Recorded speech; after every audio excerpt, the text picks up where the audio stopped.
When I was young, I lived on a farm in rural Oregon with my parents. I was the only child. We weren't a big commercial farm, just a family type thing. We had 5 cows, 3 horses, a small herd of goats, 2 dogs, and 1 chicken coop. We also had some Indian runner ducks we kept mostly as pets. We didn't really make any money off the place, just enough to sustain the animals, and a little extra for us. Money enough to take a decent vacation every couple of years.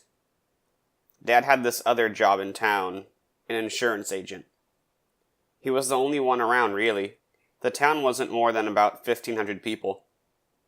Mom gave horse riding lessons as well. We weren't rich, but we were comfortable. It was a really easy life, or at least it could have been a lot worse. I went to school, Dad went to work, Mom took care of the animals, then we all had dinner together, and I would go to bed while Mom and Dad had a beer or two and watched the news. Sometimes at night I would hear things outside, mostly normal stuff. The cows or horses would get spooked by a coyote or something, or I'd hear the dogs chasing a rabbit, barking their heads off. Every once in a while we would find a chicken head. Dad would always tell me about it, but never let me see the body, although I asked frequently. He'd keep Mom and I inside until he had gone out, did whatever he did with the body, throw sawdust over any blood, and life would go on as normal. I assumed it was foxes, as I'd seen a couple of them out in the pasture over the years, slinking around back and forth through the grass. The summer when I was 10 years old, I remember helping Mom change the bedding in the horse stalls, when we heard a huge racket going on outside. If you've never heard the sound of a horse scream in pain, you don't want to. Trust me. It sounds almost like a person screaming. Well, that's what we heard. And one of our horses, the Palomino, came running into the barn with a wound on its left thigh. 4 long marks, like claw marks, ran across its body for about a foot. It had blood running down its leg and was limping. I was so scared by the sight of that much blood that Mom locked the horse in a stall and made me go inside with one of the dogs. She told me to lock the door and stay inside until she came in to get me. So I did. Eventually, Mom came inside and told me that the horse had hurt itself on the barbed wire that ran the perimeter in the pasture. We owned more than the land beyond there, but it was mostly forested. I guess I believed her at the time, but at dinner that night, I noticed that Dad was being particularly quiet, and Mom was talking a lot more than she normally did. She was being really animated, and I noticed that Dad had gotten his rifle out and set it by the back door. Usually he only did that when the coyotes were acting up. That night, I went to bed as normal, but I had trouble falling asleep. I had turned on my desk lamp and decided to read comic books until I got tired. I have a very vivid memory of reading the Uncanny X-Men and hearing the back door open. Looking out, I could see my dad by the porch light, lighting a cigarette and holding his rifle under his arm. He started walking over to the driveway and then turned to follow the fence line. I couldn't sleep until I knew Dad was back safe. I kept coming downstairs with the excuse of getting water to see if Dad was back in the house yet. And each time, all I saw was Mom sitting on the couch in the living room, staring at a blank TV screen and looking worried, sighing occasionally. Eventually, about 4 in the morning, I think, Dad came back, and I was so tired and relieved that I fell asleep as soon as I knew he was home. He never told me what he did that night, but I never thought to ask. 2 months later, I was back in school. It rains a lot there in Oregon in the fall, and this day was no different. All I could hear from my bedroom was the rain hitting the ground and the aluminum roof of the chicken coop. There was light thunder in the distance, but it was slowly getting closer. I thought I heard a coyote yapping out around the garage, or it could have been one of the dogs. I looked out, straining my eyes to see whatever there may have been. In a brief and distant lightning flash, I saw something. It looked almost like a person, but hunched over, with a long torso. It was tall, taller than Dad, who is a good 6'4" at least. I just barely caught a glimpse of it on the near side of the garage. Then the light faded and I didn't see it again that night. There was another dead chicken the next morning. The third in just as many weeks. I told Dad what I had seen the previous night. The color went out of his cheeks momentarily, until he told me that the storm must have just been playing tricks on me. And I accepted that. 4 months after that, we lost a cow. It was in the middle of the night, and we all woke up at the same time. There was a lot of noise in the pasture, but only briefly. The cry of a dying animal, and a primitive, guttural yell that I had never heard before. Dad rushed up to my room. I could hear him running up the stairs to my room. He had his rifle in his hand and opened my door. He saw I was awake, and told me to stay inside no matter what, and try to go back to sleep. I don't think I have to say that sleep wasn't really an option any longer, but I did stay in my room. I had a blanket held tight around my shoulders, and I stared out the window. Probably about 10 minutes later, I heard gunshots in the field. I don't know what he was shooting at, whether it was whatever had attacked the cow or the cow itself, trying to put the animal out of its misery. Dad rarely, if ever, talked about that night. I later found out that he had gotten to the cow only to find it ripped open on the ground, bleeding from its torso. The shots I heard were him shooting the cow in the head. It kept going on like that, for years. A chicken or a duck here and there, something bigger only very rarely. It sounds absurd, but I almost came to think of it as commonplace. I only ever caught glimpses of the thing until what comes next. It terrified me. It happened in the middle of the day, over the course of a long weekend, when my parents had gone to Seattle to see my uncle, who was ill. It was Saturday afternoon. I was 17 years old. I was out in the barn putting out food for the horses and dogs. The horses were running around in the pasture, and the dogs were asleep in the corner of one of the horse stalls. I heard something rustling in the tall grass outside the pasture. The dogs looked around a little bit, but didn't seem to mind. I assumed it was just one of the horses waiting for me to leave, so they could eat. I kept going about what I was doing, and in several minutes, I thought I heard breathing. I turned to look, and it was standing in the door.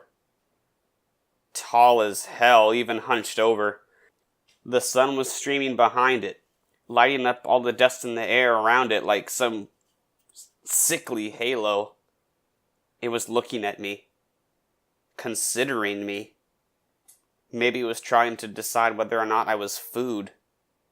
I remember swearing, turning, and running as fast as I could for the house, not even thinking, panic causing my legs to move. It was behind me, not even breathing hard. I heard its feet hitting the ground in a constant rhythm. I got to the house, opened the door, slammed it behind me, and locked it as fast as I could. I tore through the house, locking every door and drawing the blinds on every window. I could hear it snarling outside the back door. The dogs were barking at it, but they wouldn't try to attack the thing. It was too big and they knew it. It roared at the dogs and they ran off, probably to hide. I went to my parents' bedroom and got Dad's rifle. I loaded it, set up a chair in the living room, facing the back door, and waited. It started prowling around the house. I could hear its feet crunching on the gravel of the driveway and the wooden planks of the back deck. It kept walking back and forth. I thought about trying to look through a window to see it, but I was too scared. Eventually, after hours of hoping it would go away, the sun went down. I turned on all of the outside lights and went up to my room. I opened my window with the rifle in my hands, hoping to be able to pick the thing off from above. I saw it lurking just beyond the glow from the porch light. It had long, sinewy arms and walked on bent knee. It was by the chicken coop. Then it disappeared from view. I heard the chickens squawking and screeching. The thing reappeared with a dead, bloody chicken in its hands. It bit off one of the wings with the jaws that were dripping with slime and drool, and let the dead bird drop to the ground at its feet. Then it looked up at me. Its eyes made contact with my eyes. It turned away again, back to the chickens. It came back with another bird, mutilated it in front of me, and dropped it. It went back again, and again. I should have taken a shot at it, but I was astounded and confused, trying to figure out what it was doing. Then it hit me. It was a show of power. It was showing me that it was stronger than me, that it could do whatever it wanted to, because I couldn't stop it. At the same time, I felt powerless and sickened. Powerless because what it was saying was true. If it was just a thing in me, I wouldn't stand a chance. Sickened because I realized what kind of intelligence it would need to be able to convey that message. The thought shook me out of my stupor, and I remembered the rifle at my side. It was heading back to the chickens, and I decided when it came back, I'd take my shot.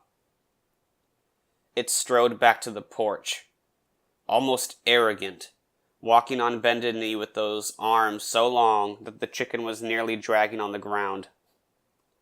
I raised the rifle up to my eye and tried to steady myself. My heart was beating so hard that I could see the rifle shaking ever so slightly in the rhythm with each heartbeat I could hear pounding in my own ears. It raised the body to its mouth, and just as it was about to put the chicken's head inside, I squeezed the trigger. The crack of the gun echoed in the now shattered quiet of the nighttime standoff, and I heard it howl. A painful, loud, startled howl. I had hit it on the outside of the shoulder. It ran off into the night, and I never saw it again. It was still out there, though. It still killed chickens and other things, more often than before. I'm writing all this now because my parents died 3 weeks ago. They were killed in a collision with a drunk driver. He survived. They left me the farm, and I intend to live here with my own family. I'm 32 now, and I work for an Oregon Fish and Game office in Salem. I'm married to a wonderful woman named Stephanie. We have one son, Zachary, who is 4 years old. We're expecting a daughter in 4 months. I've come to the farmhouse alone today. I told Steph that I just wanted some time alone in my parents' house to deal with some emotions. She was very understanding.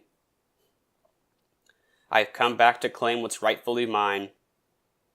I have Dad's rifle next to me on the table, and it's almost dusk. I've also brought several portable halogen lights to set up around the house, and my own shotgun. I'm borrowing a handgun from Joe, a guy at the Fish and Game who I work with. When I'm done typing this account of my memories, I'll print it out and leave it on the dining room table, along with my wedding ring and my key to the safe deposit box where my will is kept. Everything is loaded and ready. Hopefully, I'll return to collect those things and nobody will ever know I wrote this. Steph, in the event that you are the unfortunate soul to find this, which I'm terrified to think seems like a likely outcome, the thought of you having to go alone hurts me more than anything else in this world can ever can. Know that I love you more than anything, and I hope you understand that I'm doing this to keep you safe. Zachary, I love you and can only hope that you grow up to be a good, kind-hearted, and strong man like your grandfather was. To my unborn daughter, if I don't live long enough to meet you, it'll be the single greatest regret of my life. Tell the police, tell Fish and Game, call Joe. He's one of the few people who knows about this. Make this situation known. Eventually, someone will kill it. Even if it isn't me. Goodbye for now.